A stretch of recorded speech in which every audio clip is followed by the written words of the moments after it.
Once again, thank you for coming to our annual Iftar dinner, our fourth Iftar dinner 2016. We'll start off our program as we usually do. We begin with some verses from the Quran, and one of our teachers here at the mosque will start it, and his name is Teacher Hassan. Please welcome. Thank you very much. Have a good one. السلام عليكم ورحمة الله وبركاته. أعوذ بالله من الشيطان الرجيم. قل يا أهل الكتاب تعالوا إلى كلمة سواء بيننا وبينكم ألا نعبد إلا الله ولا نشرك به شيئا ولا يتخذ بعضنا بعضا أربابا من دون الله فإن تولوا فقولوا اشهدوا بأننا مسلمون يا أهل الكتاب لم تحاجون في إبراهيم وما أنزلت التوراة والإنجيل إلا من بعده أفلا تعقلون. Thank you, Teacher Hassan, for the beautiful recitation. Tonight you'll hear from various speakers, some from the mosque, some from the government officials, some from the educational background, some from the faith background, and some from the community background. Tonight is a night where you can meet different people and different faith groups, all come in different ways. I would like to give to one of the students of the mosque, and she has a few words to say. Her name is Halima Hashi. Please welcome Halima Hashi with me. Assalamu alaikum wa rahmatullahi wa barakatuh. Hello and welcome to Ihsan Islamic Center's 4th annual open house. My name is Halima Ali Hashi and I have been a student here for the past 8 years. Ihsan is a place where I have grown as a Muslim as well as a person. I have been challenged, taught, and motivated here more than anywhere else, and I'm delighted that I can share this wonderful place with you. The reason behind us inviting you all here today is not for us to convert you to Islam, but for us to help improve the terrible image that has been placed upon our religion. And we would also like to close the gap between us and other faiths and communities. We hope that this event we have put together for you all, you guys would enjoy. We have a variety of lectures, poems, spoken words, presentations, and various things that we have created. Thank you. I would like to welcome Ahmed Anshur, who is the director of the mosque. Ahmed, please welcome. Good evening, ladies and gentlemen. Thank you so much for taking the time of your schedule to come over. We are very pleased to welcome you here, and you attend our 4th annual Ramadan dinner with us. My name is Ahmed Anshur. I would like to welcome you all, as the previous people who told you. Please feel at home. To those of you who attended our previous events, I say welcome back. To those whose time is the first, I hope you will enjoy the event tonight and you will come back next year. This is a building relationship event. It's our 4th annual Iftar Ramadan dinner, and we hope we will continue it. Our intention is to bring different faiths, cultures, and communities together in order to create conducive environment to better understand each other. After all, we are all Americans. We are all neighbors, friends. We are all neighbors, co-workers, and friends. Each one of us here plays an important role in our society. Among us are teachers, police officers, doctors, lawyers, accountants, service providers, clergymen, leaders, and so on and so forth. In a nutshell, we need each other to better serve one another in our own unique capacities and roles. I would like to give you a little bit background history of Ihsan Islamic Center. Just imagine new immigrants arriving in a new state and city. Incredibly honored to be with What do they Imam need? and his worshipers. They need everything. And this entire community. They need to adapt and cope up the situation. They need all the basic necessities. They need Maslow's hierarchy of needs. They need, among other things, work, education, and shelter. But above all, they need their spiritual needs taken care of. They need God in their life. Against this backdrop, Ihsan Islamic Center was born. Ihsan Islamic Center is a faith-based organization and was established in May 2007 by a group of dedicated Muslim scholars to meet religious, educational, and social needs of the Muslim community in St. Paul, particularly, and Minnesota at large. Again, I would like to thank you all for coming to Ihsan Islamic Center. Thank you very much. I would like to welcome the Imam, who is the leader of the mosque. He's our Imam, and he'll be also telling you a few words tonight. So without further ado, please welcome the Imam of the center with me. Assalamu alaikum wa rahmatullahi wa barakatuh. Bismillah ar-Rahman ar-Rahim, alhamdulillah, wa salatu wa salamu ala rasulillah wa ala alihi wa sahbihi wa walah, amma ba'd. On behalf of Ihsan Islamic Center and the community, it is my pleasure to welcome you all to this annual event that brings together people of various faiths, races, nationalities, and cultural background.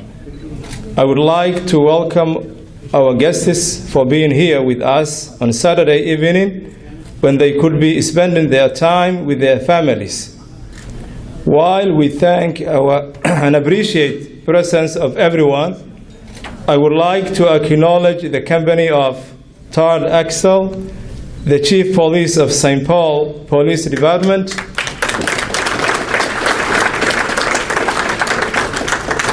Rena Moran, a member of Minnesota House of Representatives District 65A, Vera Apera, the outreach coordinator in the mayor's Chris Coleman's office, and Cynthia, who is a very hardworking, the coordinator of Council of Churches. In Somali, we say "Guri gurigagi way," which means the house is your home, and we really want you to feel at home. Ihsan Islamic Center is a faith-based organization with the vision of providing religious, social, and human service to its members and the wider community. Our goals are to create programs and activities for our members so as to fulfill their religious and community obligations and foster community development and civic engagement. Ihsan Islamic Center, multicultural center, where diverse members of our society find welcoming, positive, and supportive place that meet their needs. At the Ihsan Islamic Center, we seek to build a strong relationship between Muslims and other religious communities in Minnesota by bridging the existing gaps and creating an opportunity like tonight's for learning about each other's religion and culture. I would like to end by mentioning a man of honor from mainstream America who practiced true Islam. That man is none other than Muhammad Ali. He was a devout Muslim, a family man, a man of peace, a man who cherished coexistence between people of all faiths. He was a true ambassador of Islam and Muslims. He once said, "I am a Muslim, and I have been a Muslim for 20 years. You know me. I'm a boxer, and I have been called the greatest. People recognize me for being a boxer and a man of truth. I would not be here representing Islam if it were terrorists. Thank you very much. And once again, I really welcome you. This is your home, and feel at home. And thank you. We are very delighted, all of you, to be here. Thank you very much.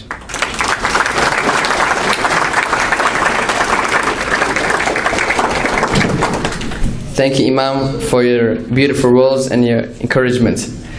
Now that you've heard from the mosque, next we're going to be hearing from the government officials, those people who take care of us every day. They'll be next. So the first person we would like to invite is a person from the mayor's office.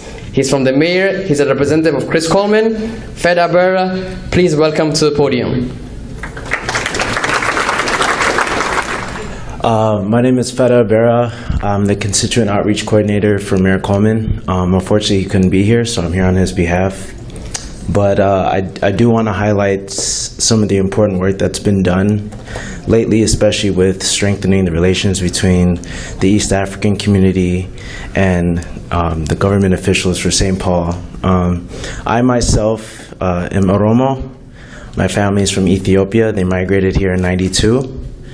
And we've lived in Minneapolis my whole life, and one of the things that I've been able to see growing up is how quickly both the Ethiopian community and the Somali community has expanded here in Minneapolis and St. Paul.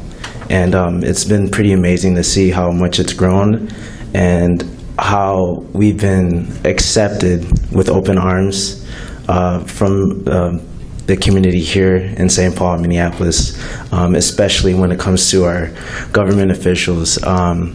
Specifically for St. Paul, our new chief, Todd Axtell, has done some important work in strengthening community relations, specifically with our younger generation as well. So I've been able to see that firsthand with some of the work that's been done, and I'm very proud of that, and I'm happy where we're headed. So thank you.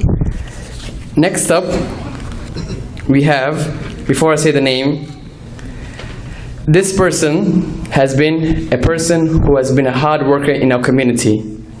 He has been protecting our community for such a long time. He is our newly chief. And also, we also have Fikadenti here tonight. Raise your hand. We also have Paul here tonight. But they're here tonight supporting our center, our mosque here. Please help me welcome our new Chief of St. Paul Police, Todd Axtell. Thank you all very much. It's an incredible honor to be here tonight. About 4 days or 5 days before I actually get accepted, hopefully, by our city council. I don't expect major trouble from what I hear politically, so I think we'll be okay. But starting Thursday will be my first day on the job as serving as your St. Paul Police Chief. And I say your because it's not the police chief. I am your police chief, regardless of where you come from, regardless of what the color of your skin, regardless of the faith or the God that you pray to. We are your police department. I'm incredibly honored to be here tonight with Sergeant Fikadeni, Assistant Chief Iabino, who also really see through an incredible lens of what it takes to build community. When I first was engaged with the Al-Ihsan Mosque, it was Imam Mursal, 2007. I was the patrol commander in this district. And he had just started and was just getting the worshipers organized, and I just saw this incredible momentum and this incredible feeling of community, and they were down on Dale Street. And I have to tell you, when I watch the emerging community that we have in St. Paul, the newcomers to this country, the East African, Somali, Oromo, Ethiopian, Eritrean, the entire region has really contributed to the success of our city. I have not observed another community newly coming to this country that has contributed so greatly. It's just an incredible honor to work with you. And I also have to tell you that we are here side by side in your corner to fight the ignorance that comes from certain segments of our community. As the Imam talked about, there are very few that people will attack an entire religion, an entire community. A few that, whether it's mental illness, it certainly isn't Islam, because everything I've learned about Islam is that it is a religion of peace. So when I see a few people that have potential mental illness that go out and do harm, it's an easy target for the ignorant people in our community to paint a broad brush of an entire community, an entire religion. And I'm telling you, the St. Paul Police Department will not stand for it. We stand shoulder to shoulder in support of our Muslim community. That will not change. So I have to tell you, I'm incredibly honored to be here today. The St. Paul Police Department is incredibly honored to be with Imam Mursal and his worshipers in this entire community. Thank you very much. Have a good night. Thank you very much, Chief Axel, and thank you, Sergeant Figadenti, and thank you, Assistant Chief Paul, for coming tonight. We really appreciate your time. Next, we would like to welcome a woman of dignity who also has been helping our community very much. She's been always talking about engaging people in the community, in our community, to make people better and understand one another. Please help me welcome a state representative on the 65A district. Please help me welcome Rena Morin.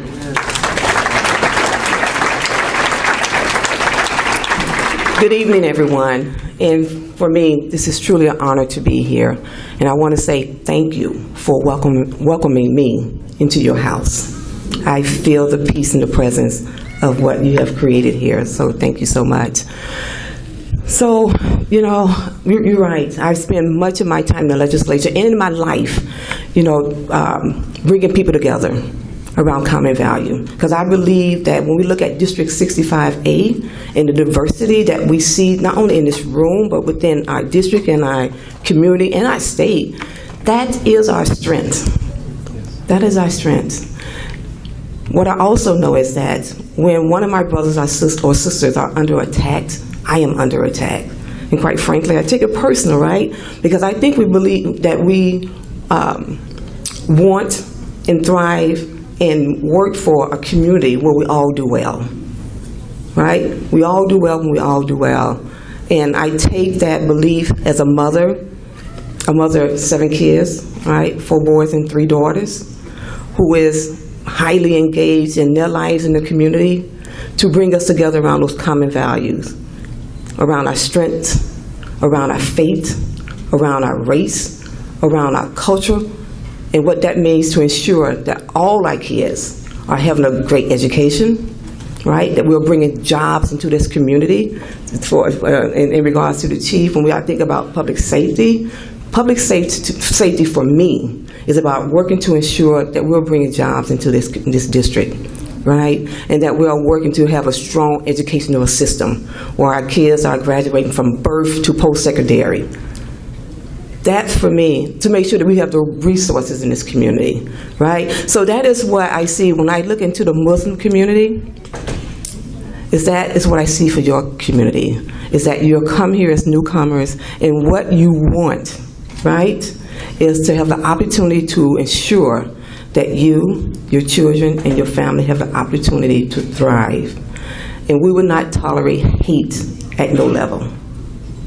Hate has no place in 65A, right?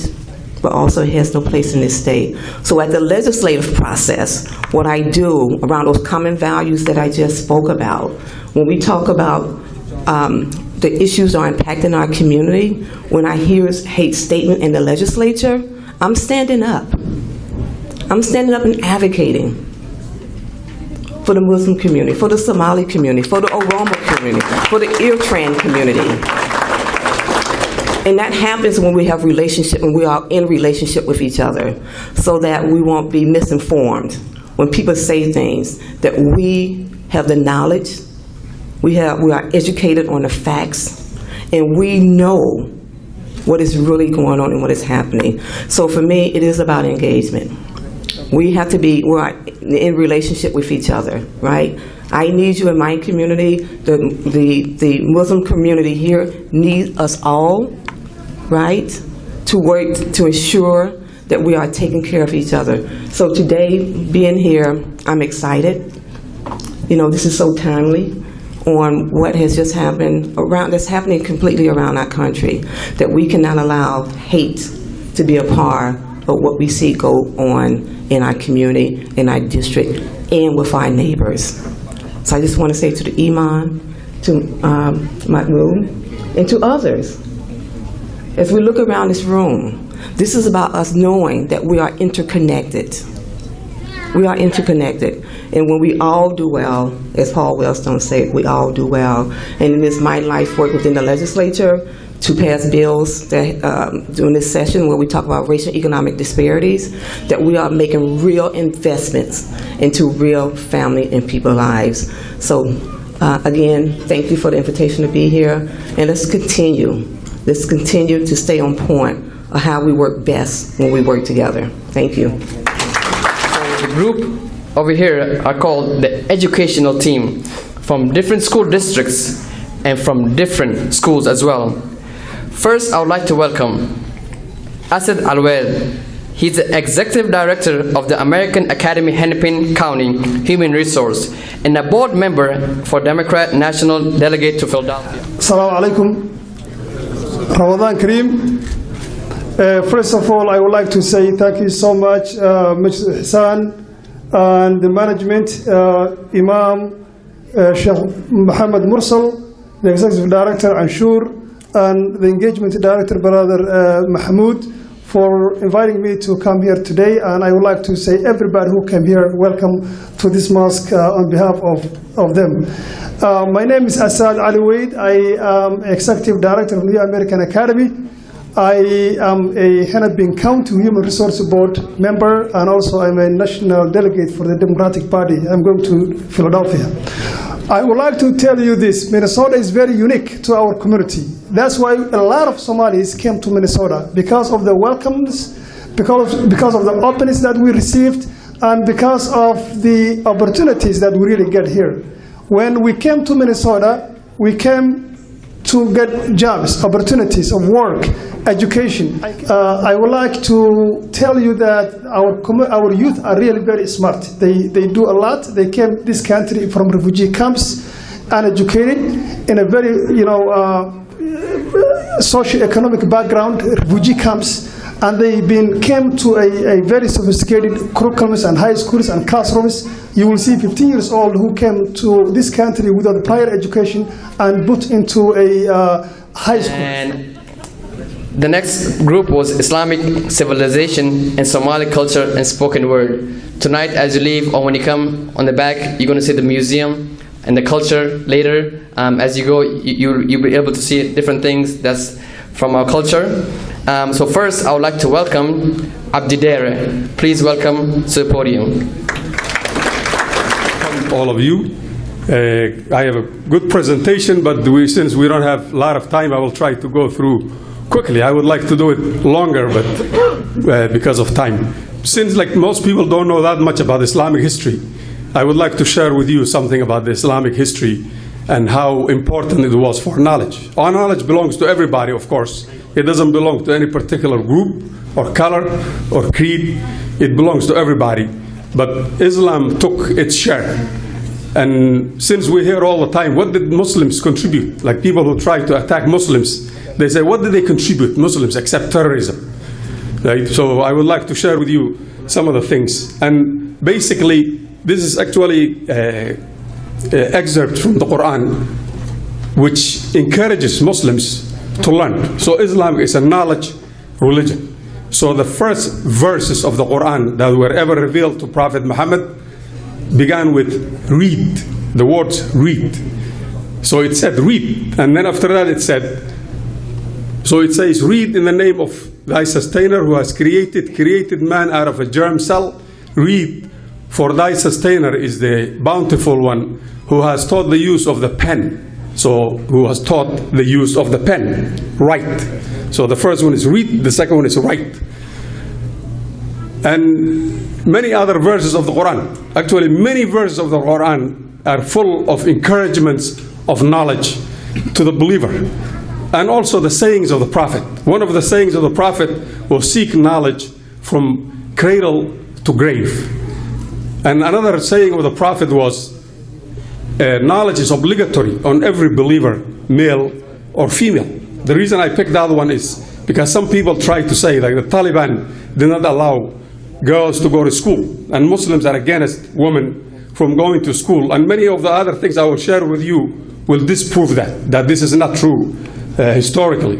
The first university ever opened by humans and still open is called Al-Qurawiyin, and it was opened by a Muslim woman called Fatima Al-Fihri, the year 859. This university is older than 1,100 years and is in Fez, Morocco, and is still functioning, and it was opened and built by a Muslim woman called Fatima Al-Fihri, and is in Fez, Morocco. Another Muslim woman, Maryam Al-Ijliyah, and people call her Maryam Al-Astralabiyah because that device is the astrolabe. This was the old GPS for navigators. So this is not the new one. So Maryam Al-Astralabiyah, she was in the city of Aleppo in Syria, which is now getting destroyed. But she designed and built astrolabes, and this is more than 1,000 years ago. One of the things that encouraged Muslims to actually spearhead mathematics, because many of you do not know that Muslims spearheaded mathematics, arithmetic, decimals, algebra, trigonometry, all of that came basically from the Muslims. And the reason actually they first started was because of the inheritance laws of the Quran. There are a lot of fractions. It talks about 1/3, 1/5, 1/4, 1/8. So they wrote down those numbers and they added the zero. So when they added the zero, then you can do a lot of things. The guy who started algebra, Al-Khwarizmi, Al-Khwarizmi was the person who founded algebra. Some people think his name is algebra because it's called algebra. You know, his book, the book he wrote, which is, that picture is actually from his actual book. So the book he wrote was called Kitabul Jabr wal Muqabalat. Kitabul Jabr, that's where the name came from. Al-Jabr means things that are opposing, like balancing opposing equations. Kitabul Jabr. His Latinized name is algorithm. Many of you know algorithm, right? You are a scientist or a computer science or whatever, you have to write an algorithm. So his actual name is algorithm. That's his Latinized name, algorithm. And he died in the year 850. So that's when algebra was founded. Another example is Al-Zahrawi. His Latinized name is Abul Qasis. This is his Latin name. If you find his name in English, it will say Abul Qasis. So Al-Zahrawi is recognized as the father of surgery. He is the one who designed more than 200 tools for surgery, and many of them are still in use. And he wrote a 30-volume book on how to treat diseases and do surgery. He's the one who invented C-section, cesarean section. And he's the one who actually came up with the idea of doing internal surgery by using cat gut. He used animal guts because they melt when you use it in the inside. So he is the one who invented that trick. And his books and his encyclopedia was taught in the universities all over the world, including Europe, until the 18th century. So Al-Zahrawi invented the sutures and the tongue depressors and the scalpels and all the things that doctors still use today. Ibn Sina is very famous. Avicenna, his Latinized name is Avicenna. He is the person who first started modern scientific experimentation. How to do modern scientific experimentation. So he drew the human anatomy. And he was the first person who decided to dissect that person. These days, some Muslims are kind of ignorant in their countries. If someone dissects, it bothers them, right? But the Muslims were the first humans who started to dissect a cadaver to find out what's going on in the inside. And this guy wrote volumes of encyclopedia of medicine at his time on how you use different and treat different diseases. Ibn al-Haytham is considered the father of optics. He was the first person actually who figured out how the eye works. People thought the light comes from the outside, that's how it works. They didn't understand. So he was the first person. They thought the eye has its own devices that it makes it see. So one of the things that's shown in that drawing is he figured it out actually also how you can project an image in a dark room, which eventually led to the camera. And for your information, camera, the word camera is qamarra in Arabic. So camera is qamarra in Arabic. So Ibn Haytham, his discoveries led to the telescopes, it led to the eyeglasses. The Muslim in Spain actually invented eyeglasses. One eye, usually people used it for one eye, but they invented eyeglasses. Al-Biruni did many things. He did a lot of things. Like those days that people used to be called polymath, that they knew everything, math and astronomy and religion and everything. So Al-Biruni was, using mathematics, he was an expert in math. He figured out the circumference of the earth by calculating it. And this is more than 1,000 years ago. He knew the earth was not flat. He knew the earth was round. Otherwise, he wouldn't be able to do it. So he did the circumference of the earth. And today we have the actual number. He was only 25 miles off. And this is the second oldest university in the world. After the one the lady opened, Al-Azhar University, everybody knows it, is in Cairo, Egypt. So that was the, basically there are many things I can tell you, we don't have enough time, but still I would like to conclude by reminding you that Muslims in this world today are 1.6 billion of them, and when people hear Muslim, usually they think of an Arab, right? They have every color and every race and every group you can imagine. The largest Muslim country population is Indonesia, which is not an Arab country. The country that is second largest is India, 200 million. The third largest Muslim country is not an Arab country, still Pakistan. The fourth largest is Bangladesh, it's still not an Arab country. So Arabs are 10% of the population of Muslims, but people think like Muslims are only few people who are some kind of cult that follow the Arab culture, right? But that's not true. And the other thing is, like people who say Muslims are against their women and they oppress them and they don't like, who try to actually civilize us and teach us how to deal. America still has not voted for a woman. The largest Muslim country, Indonesia, in 1990 to 1994 was run by elected woman, Megawati Soekarno-Putri. She was elected in 1990 and she served as president. The second largest Muslim population country, Pakistan, had 2 times elected or 3 times Benazir Bhutto. Now in Bangladesh, the prime minister, elected prime minister of Bangladesh is Sheikh Hasina, is a woman, and the one before her was Khalida Zia, which was also a woman. Turkey in the 80s had a Muslim woman prime minister elected, Tansu Çiller. So the Muslims have it, and America, we're still waiting for one. So thank you very much. Next, I would like to welcome the Somali Museum.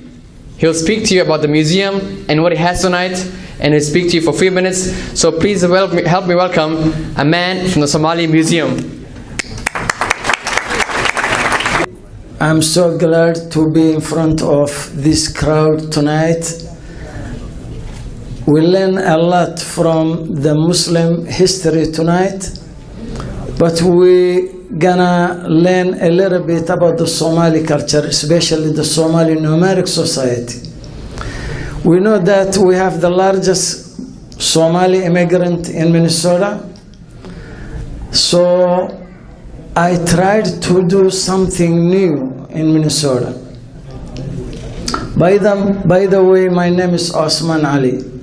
I'm from Somalia, and I lived only 6 years in Somalia. Other than that, I was in diaspora, Yemen, Emirates, America, and that's where I lived. But I love the culture more than anyone who came from Somalia and born and raised in Somalia. I'm so glad to tell you tonight here that we have the only Somali museum in the whole world in Minnesota.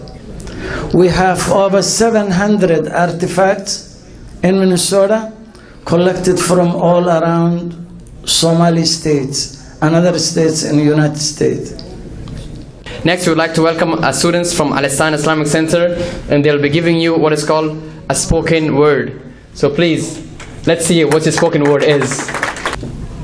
Assalamu alaikum wa rahmatullahi wa barakatuh. My name is Halima Ali Hashi. This is Najma Ali. And I'm also Najma Ali. And today, Najma will be doing a lecture about the hijab and its misconceptions.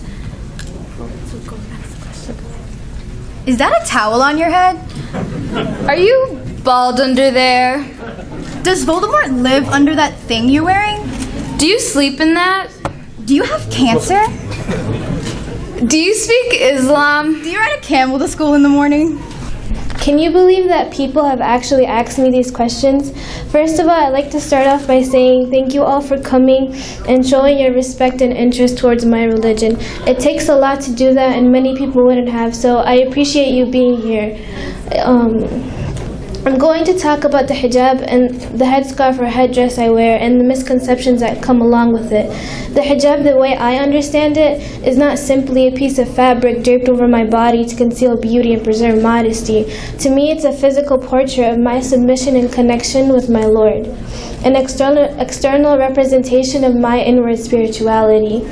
The hijab is something that Muslim women are proud of, something that they embrace, something that is a part of their everyday lives. The hijab is something that I've worn since I was a little girl, and it doesn't hold me back in any way or form. The hijab is not something that should be looked down upon, even if worn at a young age. In my eyes, it actually empowers me because it is a symbol of virtue and respect. In the Quran, our holy book, in chapter 33, known as Al-Ahzab, verse 59, Allah gives the following command to Prophet Muhammad.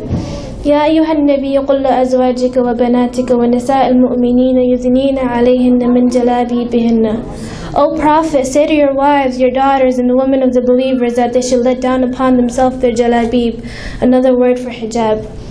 In a sense, the hijab makes me who I am. It is a part of me that I love dearly. By wearing the hijab, I'm not declaring I am Islam, but rather I am a Muslim. This meaning I am someone who is following this religion and sees truth and beauty in it. As I see it, Islam is perfect, but Muslims aren't. This might be a cliche saying, but in the end, no one is perfect. We're all humans facing the same struggle, but with a different story for each individual.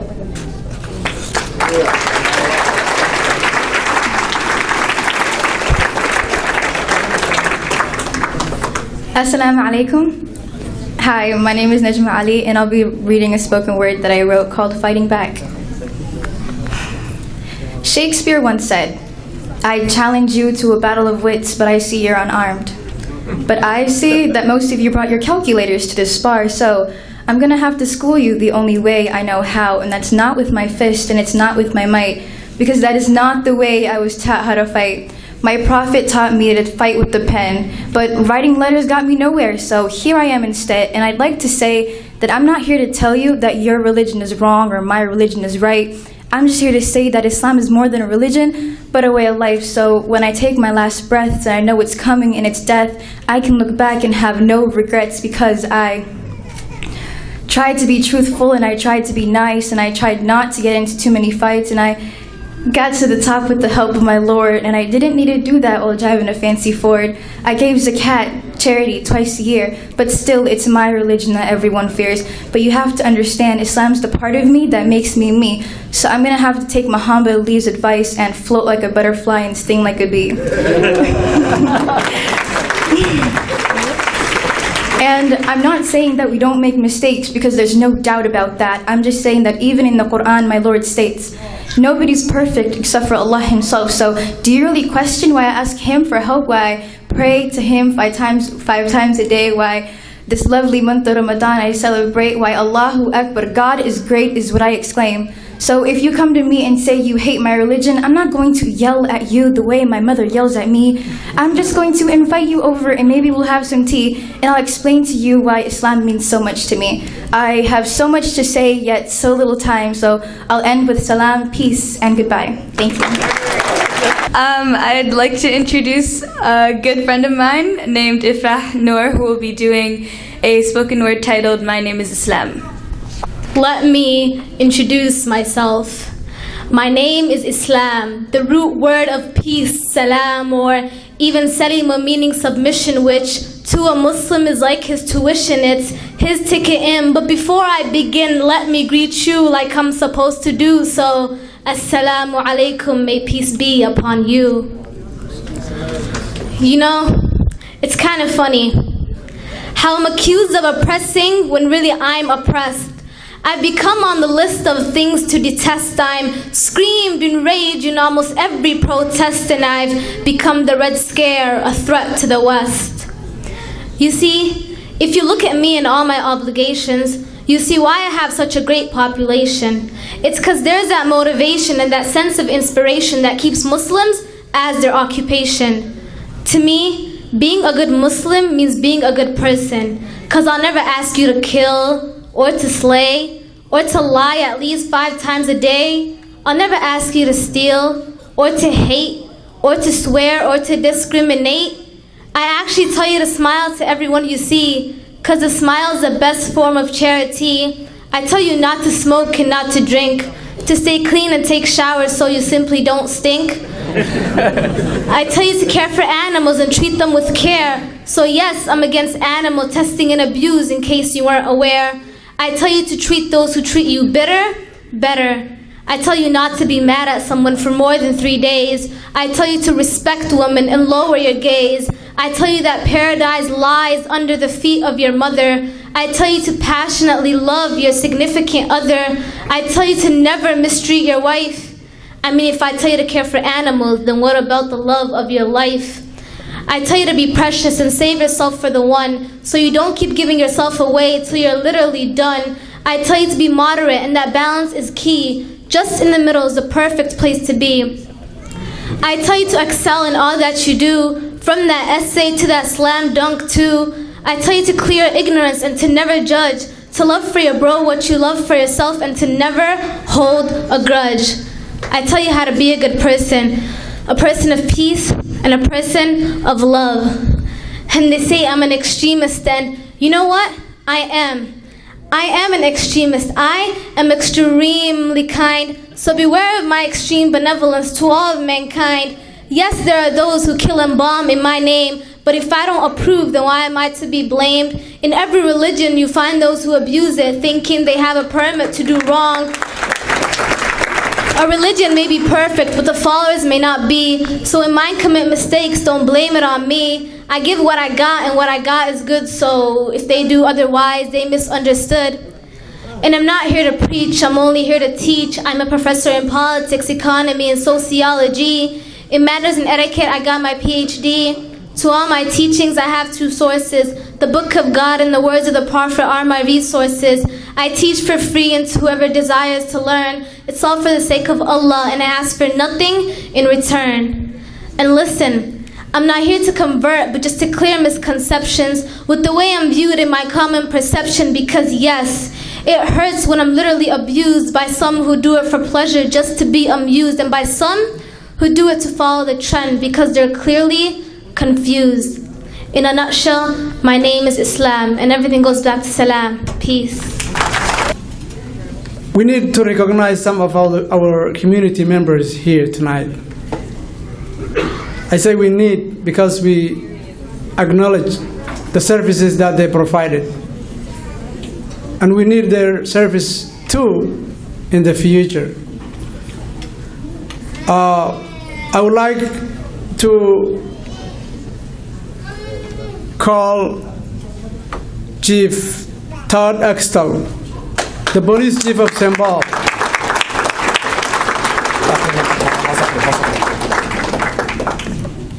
In recognition of his outstanding community service, as well as his lending hand in the protection and safety of our community center, our community members here appreciate his services. We say thank you to Chief Todd.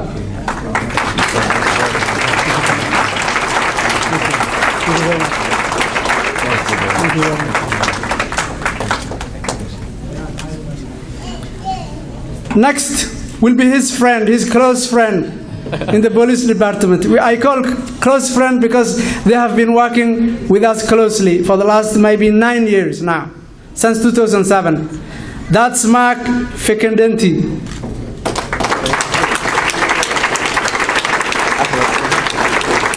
This certificate of recognition presented to Mark Ficadenti on the 18th of June 2016 in recognition of his outstanding community service as well as his companionship and thoughtfulness in the well-being of our community center. Our community members here applaud his service.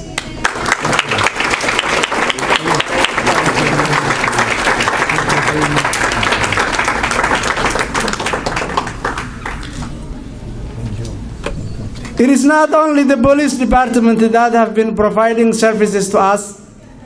Also, St. Paul Public Schools was also providing a very good relationship and a very good, strong services to us.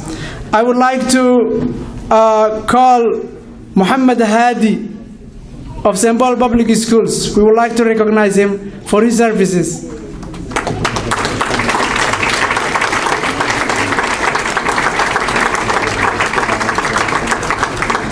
Certificate of recognition presented to Muhammad Hadi on the 18th of June 2016 in recognition of his outstanding community service as well as his tireless efforts to connect St. Paul Public Schools to our community center.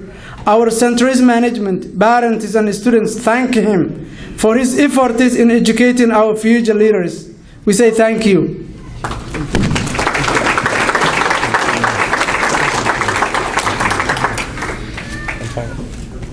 And finally, I would like to call one of the people here who have been organizing this Ramadan dinner and was actually very helpful in making sure this happens.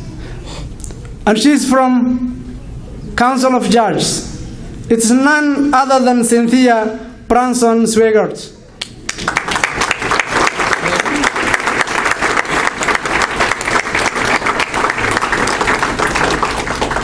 This certificate of recognition presented to Cynthia Branson Swigert on the 18th of June 2016 in recognition of her outstanding community service as well as her contribution in organizing our annual Ramadan dinner. We thank her for her efforts to help bring faith communities together.